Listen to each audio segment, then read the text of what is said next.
Hello and welcome everybody. Thank you so much for joining us for a new episode of A New Go of New Home Sales. I'm your host, Anya Chrysanthon, and joining me today is Jeff Lobb. Jeff is the founder and CEO of Spark Tank Media, which is a training and marketing company for real estate agents. So welcome to the show, Jeff. I'm so excited to have you on. Thank you. My pleasure. Thanks for having me.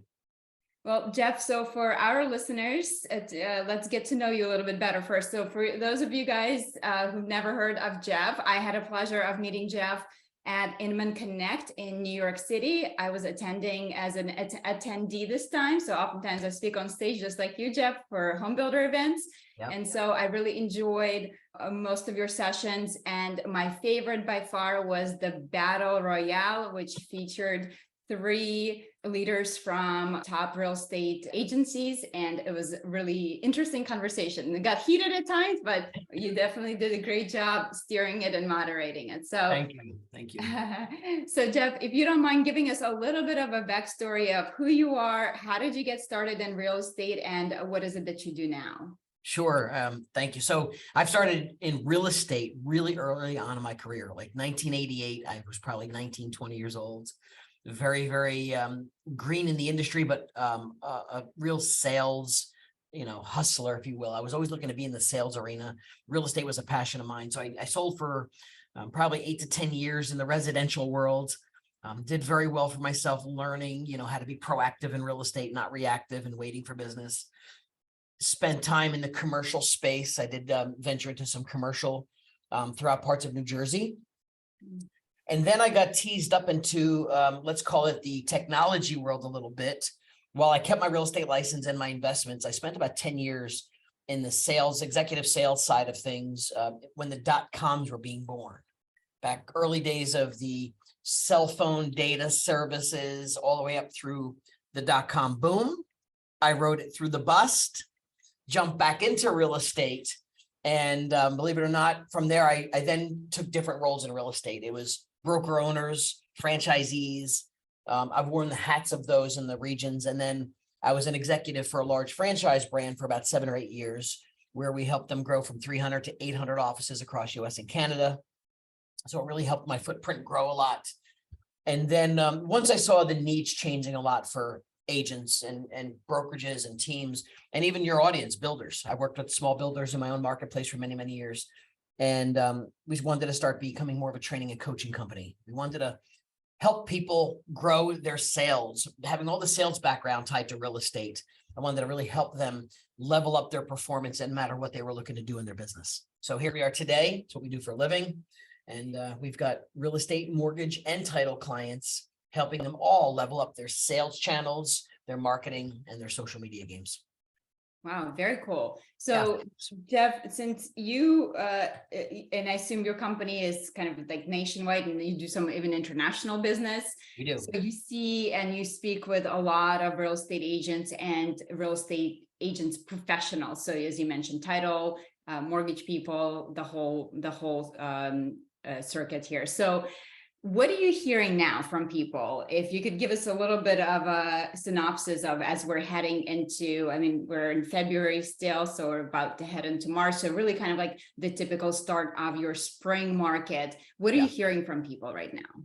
Right now, I'm going to say I'm hearing a lot of confusion, and I'm pretty transparent the way I see it. I see a lot of anxiety in the industry right now, trying to people figuring out what they should be doing, some frustration. This is one of those markets where I don't care how many years you've been in this business. I've seen markets, boom and bust. I've seen markets in flux. I've seen interest rates at, 14, 15%. I've seen it at 2.5%.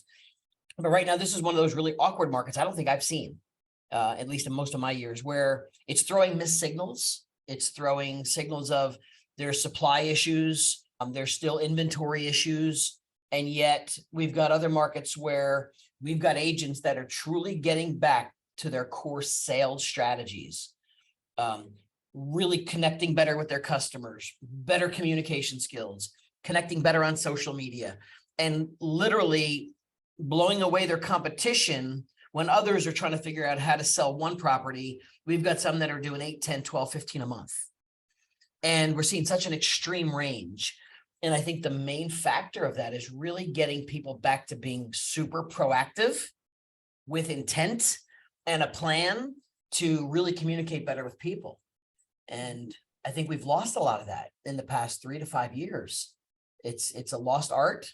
And I think, the whole 2-year window of pandemic and that crazy market, too many people get into the business that never learned the business. Yes. So, Yes, I agree with you. For home building, it was insane because people were literally lining down the street into the model home and just saying, sign me up. So if you got into this business over the last 2-3 years, all you've seen and all you've been is essentially an order taker. You never had to hunt for it. So I love what you say is that you really concentrate on proactive as opposed to being reactive. And I think in this market, that's exactly what agents need to be doing to stand out from the rest. So, and you specifically mentioned communication, concentrating on communicating. So what are you seeing right now in the market as far as what works? When people are trying to prospect for new business, maybe it's going back to that backlog that, we turned away a year ago, 6 months ago, because we had no inventory, we had too many buyers and not enough homes to sell. And now things have switched. And so we need to re-engage that backlog again and see if they're still interested. So can you give us a couple of techniques of what's working right now to re-engage those buyers? How do we communicate with them? Yeah, I think the biggest challenge initially is doing some proper planning and targeting first, right? Understanding, who you're going after, who's that ideal person that fits in. In this case, if it's new builders or home builders, it's like, who's that typical client that's coming into that type of property or that community. And when it comes to resale, same thing, like where are the typical clients coming from? So the targeting, the having a plan to actually go after that particular target first. And then I think our communication lacks where we don't really ask the right effective questions of people. And when I say that, we ask a lot of the generic real estate terms. Just wanted to, and we talked about this earlier. I was just calling to follow up and see if you were still looking for a new home. Like, if you give me no, I'm not, like, not really. You call me off guard. I'm not even sure who you are. And we start doing all this follow up or checking in and all this other stuff without being really specific with people. And I think we get caught up in trying to learn like a simple script that's going to make it magical. We have to just realize that people purchase homes based on life events and timing in their lives. And our business isn't even homes, it's people, right? We're trying to find the people that are going through that life event or in that time of their life that's going to be looking to purchase that home, whether it be new or resale. That's the reality. And when we start asking them questions, we have to first build some rapport that we have the permission to ask them the right questions. And we're not even getting to that point because we're too generic. We're getting shut down very quickly.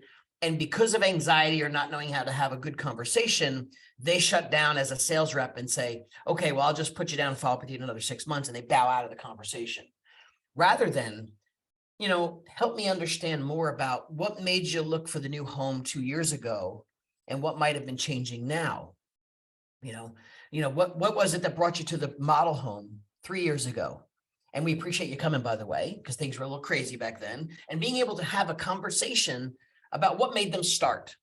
And then once they start to tell you that, the conversation now opens as to where are you today? Like, what's changed between now and then? And what if I can potentially do this or that might actually get you into a newer home? Would that be something you'd even consider in this time of your life? And I think when we start to genuinely care about their personal situation of where they are, that will make all the difference in getting the appointment to the actual one that shows up live at the model home or wherever you're having it. And it's like going the 3 whys, right? It's like the 3 whys beyond the typical why. And most sales reps just stop at the first one. They stop with like, how many bedrooms do you want? Right. How many bedrooms? And I've seen sometimes where people get so caught up and they're so thinking so hard of what to say next. It doesn't sound like a conversation. It sounds like an interrogation. It's question and question and question. Like, holy cow, slow your roll. I'm not even like, how about we just talk nicely and follow and mirror their theme, their tone. Let's mirror them a little bit and genuinely ask, just help to understand where they are in today's world. Like, where, what made them start? Why are they here now? And what is their plan for the next couple of years? Be happy to help either way. Because I imagine most resales, maybe you can help me with this, but obviously some resale, some actually new home builders, that if they get through a new home and it's not for them, and they really want to do something either less expensive or smaller, whatever it might be, there's probably a referral source or another handoff to a resale somewhere. So either way, you can help that person, because you never know, that person you helped, even if it wasn't for you, maybe the one sending you your next buyer next week that you didn't know about. Yes, yes. And I'm so glad you said really you need to concentrate on the life event and the timing, because that is the core of why people are moving. And that is what's going to help you overcome the high interest rate. The pricing is too high. There's not enough choices in the market. That's not my ideal choice, because when you got to move, that's right. You got to move. Right. The life events. And if you think about anybody that's purchased a home, and even look at ourselves, sometimes we get so caught up that we are talking from a real estate perspective. Be a consumer for a little bit and think about it. Like when you bought your last home, when I bought my last home, why did I move? What was I looking for? And I'll be honest, when I bought my last home, it was probably 8 years ago to this day, I was a hot mess. I made some emotional mistakes because I was thinking as a dad of children and timing, and it wasn't thinking like my 30 some years of real estate experience. That went out the window. Yeah. And I made mistakes and I admit to them, but I could also go, why was I moving? It was because of, we always wait for something. I'm waiting for the kids to get out of high school. I'm waiting for the summer to start. I'm waiting for my job to change. We're waiting for something. More down payment money. We're waiting for whatever that is. So if we can get to understand people at a different level on their why, we can understand more of maybe how we can help them, and if we can help them, if it even makes sense. And I think they appreciate it. I love that. So Jeff, so many sales reps are afraid that technology is going to take over their lives. And I think good ones understand exactly this. And that's exactly why technology will never replace a great agent. Nope, it will not. Because first of all, real estate is an emotional process. Mm-hmm. Technology is amazing, and it can replace a lot of strategies and maybe tasks, and save time and make life better and make the transition better. But it's not going to replace the human part of it, because it's not quite there yet, connecting with emotion and passion and empathy to understand how people and why people are moving. Not yet. Not yet. I don't see it happening. I know it's getting there. So I was actually reading an article about, I don't know if you've heard about Bing, the search engine Bing. Now they're incorporating like the ChatGPT capabilities in it. And so there's several reports that Bing actually takes offense when you say like, hey, no, this was not correct, or like, this is not right. So it's becoming self-aware, which is a little scary. So yeah, but for now, we've been chat GPTing and using AI for I mean, we're testing it harder, because obviously the buzz is all there about AI and stuff. And I'll tell you what, it is quite amazing. We found it to help a lot of people with what to say, creating community reports, ways sales reps can leverage it, but it's not replacing the sales rep. It's not going to still do what we do, but we have to work on our craft. It's not just like I'm a sales rep today, or I've got 10 years experience. That doesn't mean things haven't changed. Mm-hmm. And let's face it, when we talk to sales reps about even inbound leads we work with a lot of teams sometimes, and it's a lot of inbound leads. And we talk about, what they're saying in their conversion ratio. And sometimes we have to be kind of blunt. We have to say, listen, you may think you're asking all the right questions. You may think you're have the nicest tone and being effective on the phone. And you can think you're great at all that. But in reality, you might not be that good at it, because you're self-analyzing yourself. And I know that if I give one set of salespeople this group of leads, they will convert more than any other. And it's not because it's sometimes luck of the draw. It's sometimes they're more effective with what they do and how they say it. And here's what I really love to drive home. It's not even what you do or what you say. It's also, how do you make people feel? That's more important. They will carry on a conversation with you and or make an appointment with you based on how they feel. And when you think sometimes you're good, you need to kind of get a reality check. There's always room for improvement, no matter who we are. Me, myself included. No one says I'm great on the phone. I'll make it a craft and keep trying and practicing. until I get better. Yeah, it's a tough one. I think most of us are not great on the phone. I spent some of my early career selling on the phone financial products, and I honestly hated it with passion. And I think it probably, that's why I wasn't very good at it. And I remember sitting across from this one girl, and I was like, I just couldn't believe how great she was. And I was like, what is it that like, and I think she was so curious. She was genuinely curious, and she would ask a lot of great questions, like you said. And I was just always amazed, like how she seemed like she was actually enjoying this horrible job, you know? Yeah. And if you don't love it, like you said, a good point. If you don't love it and you have the anxiety of just doing it, which I think any sales, if you're not getting uncomfortable, you're not making money. I think a lot of the money is made in getting more uncomfortable.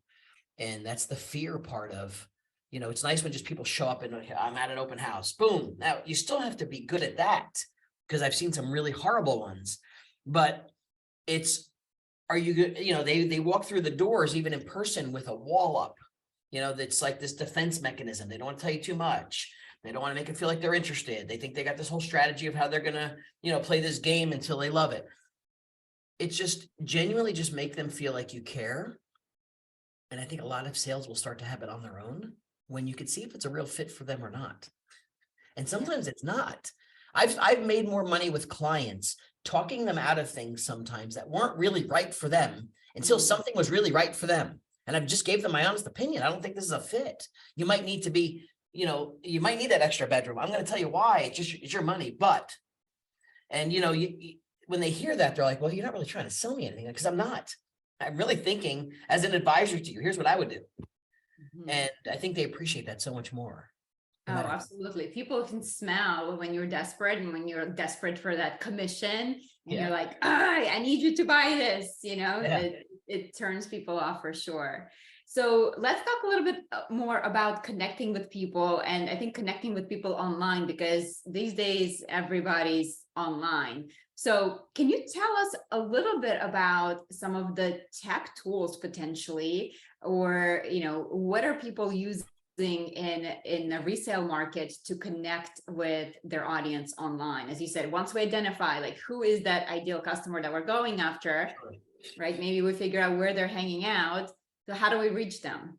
So to me, some of my favorite strategies, and I'll make short snippets of it here, is when you find that target area, the best way to network with people that live in that area, to connect with them, is like, as you just said, it is go where they're going to be, right? Go where the puck is, right? As said in hockey. Wayne Gretzky, I think that was, right? So while you could go knock on doors and talk to them in person, and we can market to them directly and postcards and all that, that all is good. We have a strategy for that. However, my biggest strategy, and way I really built my own personal business years ago, way before Facebook was born, but was building networking with the community, is the community around the people you want. Because here's what I learned. The people that work in the small businesses around that surrounding area know way more people than me, and know a lot of people that I need to meet on a first name basis. They know them already, and then some. So community-based marketing and prospecting was a really big one for me.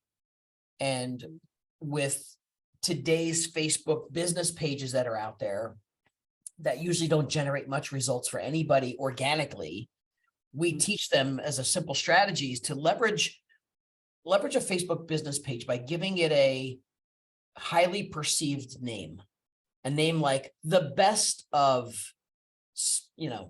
Sussex County, living in Sussex County. When I say the best of, and now I'm marketing to you, Anya, and I'm just simply walking into your storefront or bagel place or coffee shop, and I'm just saying, hey, I'm Jeff Lobb. I'm in the real estate business locally. I'm so-and-so company. And we're just highlighting some of the best businesses in the area that do a great job in our community, because we don't just sell homes, we sell the town and community. And I would love to promote your business, Anya, on our Best of Sussex County page. I would love to promote you, and hopefully we get some new real estate clients of ours to try your business. Would you be okay with that? Yeah. Right. And when initially, that wasn't that smooth. When I first started doing that kind of concept or that conversation, there was always that wall up, and I wasn't prepared for it either. I'd get people to sit back and go, yeah, what's it cost? What do you charge? And I go, no, we just sell a lot of real estate in the area. And we just know a lot of people always want to try a new place to go and a new place in the town they're buying in. And I just think you do an awesome job. I'd love to promote you. and hopefully generate some new business for you. Mhm. Would that be okay? And it's a really just a win-win, kind of that Gary V jab, jab, jab, right hook mentality, where I'm just giving value to you that if I promote you, I don't expect anything from you, but you might feel down the road that we can have a deeper conversation about how we can help each other. And that's one of the main strategies I try and teach agents is not only does that help you prospect at a higher level with less rejection, it also gives you a lot of social media content about your community that you need too. Because if you agree to that, we're going to do a little social media post together. I want to promote like some of your favorite things you love to do in your business. And my job is to elevate you.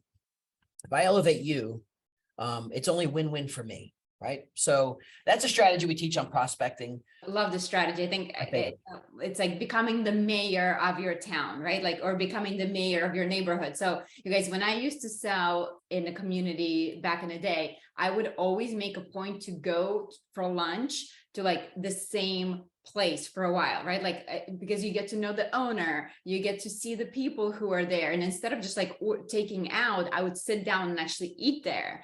And so you can find all those little coffee shops, little restaurants right around your community where you're selling, make connections with them. And then Jeff, you don't even have to be on camera for this, right? Because I know for a lot of people, it's like, whoa, like, yeah. I'm not going to be on camera. Like, no, I'm not showing my face.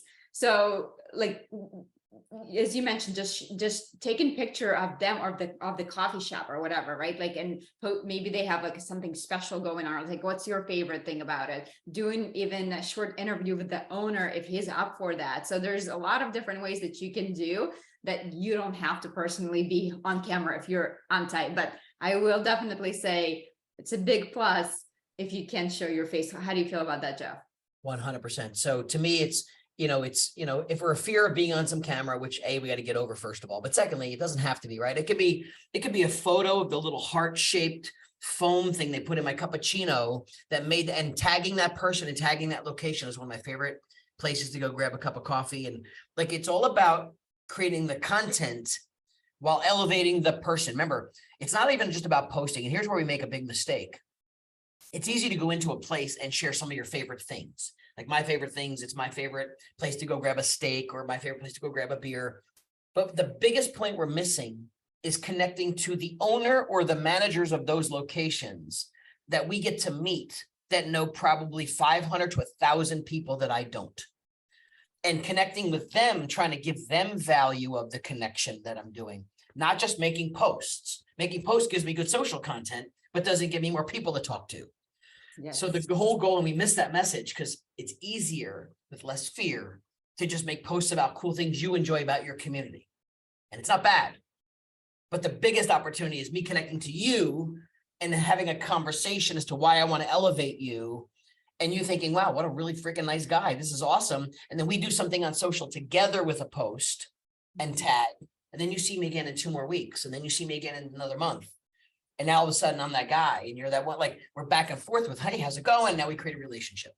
Yeah, I love that. And you guys just make the point, like even your dry cleaning, like instead of dropping it off by your own house, like drop it off by your community, like grocery shopping. If you're going to go grocery shopping anyway, like you might as well stop at the local grocer's place.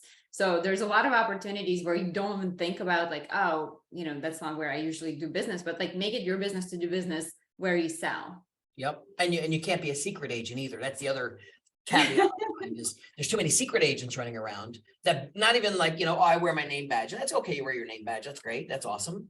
But I find that that's not enough in many cases, because one of my finest prospecting strategies was really simple, but it was like anything else that's part of it showing up is I always had, some branded shirt on or golf shirt. Now I know ladies will wear dresses a little different, but there's times where you might be at the gym or you're wearing a ball cap that day, or you're in your whatever casual mode, where I always had something. This was a big win for me for marketing, was I always had something embroidered across the top back of my wardrobe.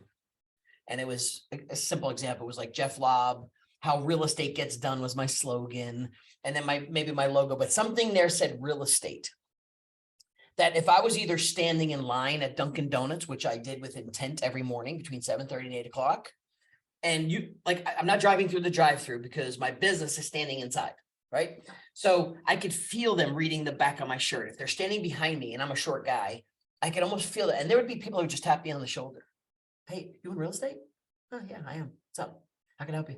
Oh yeah, I got a question for you. How's the market? Like they all want to talk about the same three questions, right? Yep. But if I'm a new home sales, the same way. Like, hey, like anything about sales. If I was a new home sales today, just because I'm going to get coffee, I would have branding on and present so that when people see them in real estate, they're going to ask me the question, oh, are homes selling, or how are prices on new homes, or whatever that question is. Mhm. It's conversations that are coming to me. That's even not the way, but I'm out there physically on purpose to generate conversations. And, I think too many agents are just bouncing around their communities, not knowing what they are or what business they're in. And while they might look super professional, that's great, but there might be missing opportunities. Yeah, yeah, definitely go where the people are. And sometimes it's not even online. It is in person. So get yourself out there. And I know we all want to be on our phone, but put the phone down and just pay attention around you, because yeah, there's a lot of opportunities out there. Yeah, and when it comes to other stuff with social though, we do things too generically. I think we need to get very specific. Like if I was like your audience, say I'm in new home sales, like show me something really cool and unique about the home sale process. Show me some of the things like a homeowner might have a question about, like, hey, did you know that when we were doing this in the basement, going an extra block higher gives you a higher elevated seat? Like show me little things about new construction that a person might be like, holy cow, I never knew that. That's a really good tip or an idea. Or show me some of the custom features that people can order that I didn't even know you can do. Uniqueness is what gets attention, not just same old, same old. And, it takes a little practice, but you'll be surprised. You see sometimes what people pay attention to, and you wonder, wow, my God, why'd that get so many views and so many comments? Yes. And, I produce a good amount of content and video, including video. And sometimes I'm like, I don't know about this video. And I'll be like, whatever, you know what? Like, I'm one of those people that I'm shameless. Like, I don't care. Like, I'll put it out there. I spend the time. So I'm throwing it up there. Right. I don't feel self-conscious about it. And then the video that I think like, this is so stupid, gets the most comments, views, and everything else. I'm like, well, this is what people actually like, right? So now, and that's the great thing about technology, is that when you produce those videos, you can see the amount of views it's getting. You can see what people are asking. You can see what people are commenting about. So now you can say, okay, well, these types of videos that I produced, this one's obviously getting the most response, right? So I can produce another similar video. Again, don't reinvent the wheel. Like if something's working, do more of that. Yeah, and there's so much creativity I think we miss, and it doesn't have to be fancy. We just have to think outside the box. Another thought just came to me, and I always try to put myself in the position, like, what if it was me? Like, what if I was in charge of being, sitting in a model home, and I'm in, there's no one coming in on a daily basis, or it's hard to get people to come in. I think with permission from like the builders or permission from the owners, I'd be like, listen, I want to do some, like, if we have a really cool model and whatever it's insured properly, I would have like why wouldn't we do like a ladies' night vision boarding thing with wine and cheese? Why wouldn't we do some kind of a man's event where we put out some like gifts for men or something during holiday time? Like, why don't we do something unique where we can get people to come in and participate in a small event in the home, that while people are in the home, they're constantly talking about it. Yes. And there's a lot of cool like businesses. Once you get them there, they may not be your core buyer, but they are an advocate for you on how beautiful things are. And oh my God, have you seen the newest model? I can't believe how beautiful it was. And now they're talking about you for something that they can go do in someone else's location. If you have the destination, leverage it as a destination to do something fun for the people in the community to be advocates for you. Yes. Especially if your community has a clubhouse or something like that. And I remember I sold in this community in Gilbertsville, which was like kind of in the middle of nowhere, but we had a beautiful model home. It was like 5,000 square feet, just gorgeous. And that's what I did. I reached out to all the people who were already living in the community, newly moved in. And I said, hey, if you guys have baby shower, whatever shower, let me know. You can use the model home for that. And builder was totally on board with that, because again, it brought visitors into the model home, and things were slow, and it was perfect. You just don't know who the next buyer, and it may not be the person that's attending. It might be the person they go home to and it's their sister that's moving or their family members. You just don't know. But the more people we connect with, the more creative we get, within boundaries. We just have to create more opportunities. And that's a proactive approach, right? That's being proactive, not sitting there going, no one showed up today. Market's rough, market's slow. That's crazy. Because I know people that are killing it right now in the business. They're not complaining about the market. They're just figuring out how to get more listings and more inventory because they're being proactive in their approach. And we're teaching them, and and you know what the other is? Holding people accountable to go do it. Because no one loves the word accountable. I'm an independent contractor. I don't have to be accountable. Okay, then you go do your 5 transactions a year, and others are going to do 50 and 80 and 100. It's your choice. Sometimes it has to come down to really kind of helping people do the work. Yeah, 100%. So Jeff, obviously you in the business of motivating people to take action. So can you tell us just real quickly, like you already mentioned accountability being one.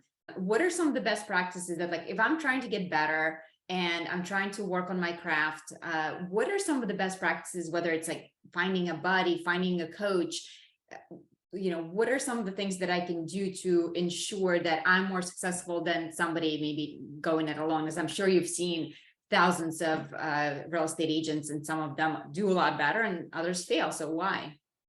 Yeah, and it's the word accountability, and really to me, managing your calendar is not only just putting stuff in your calendar. The reality is, and I have this fun quote I've used for a long time, and I've seen people use it on Twitter and everything else, but I say is when you look at your calendar, you're losing money in the gaps of your calendar. When you have gaps in your calendar, it's what do you do in the gaps? And usually that's the spot where I can spend 30 minutes. That's like, if I say you have an appointment at 1 o'clock and your next appointment's not till 4, what do you do from like 2 to 4? Not that you're not busy. And I joke and say, well, if you're busy making too much money, you don't need to listen. But if you got a gap of 2 hours, it's easy to fill with checking my email and responding to people and getting on social. And that's saying that's bad. But how much of your day, and this is what we have to look at in our calendars, how much of your day, every day, is committed to finding new business? And I know a lot of people that get busy with, I got a home inspection and I got to deal with the well test and I got to go show a home. That's great. But how much of your day is finding new business?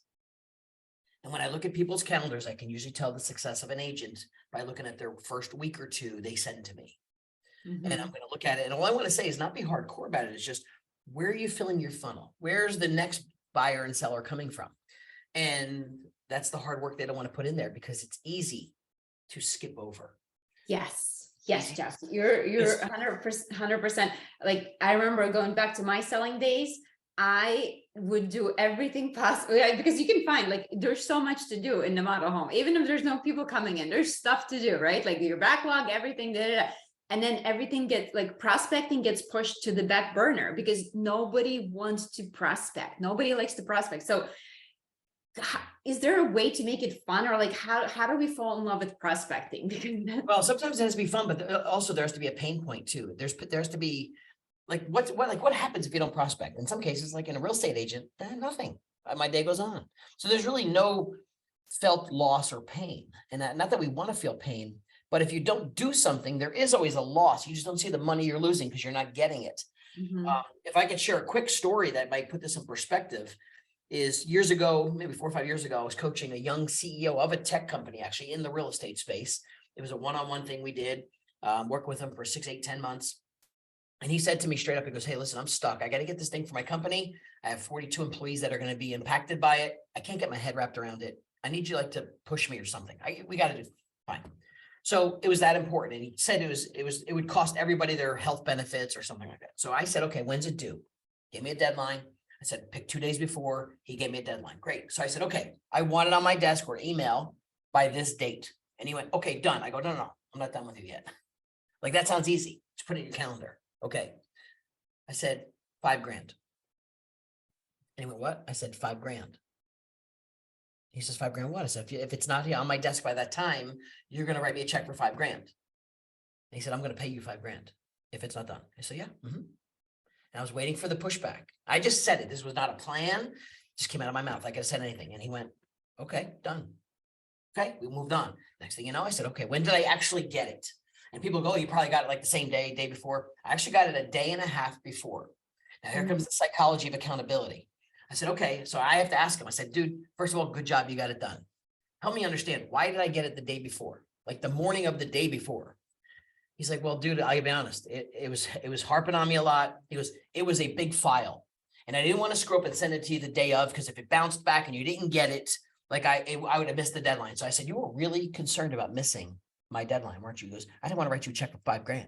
I said, okay. So $5,000 meant, he goes, hell yeah. And he says, would you have actually taken it? I said, absolutely, I would have. Now, would I have kept it? The answer is no. I would have donated it to a charity of our choice. And I joked with him and I said, or if you really pissed me off, I might have sent it to your wife to go shopping. And he laughed. He said, that'd be terrible.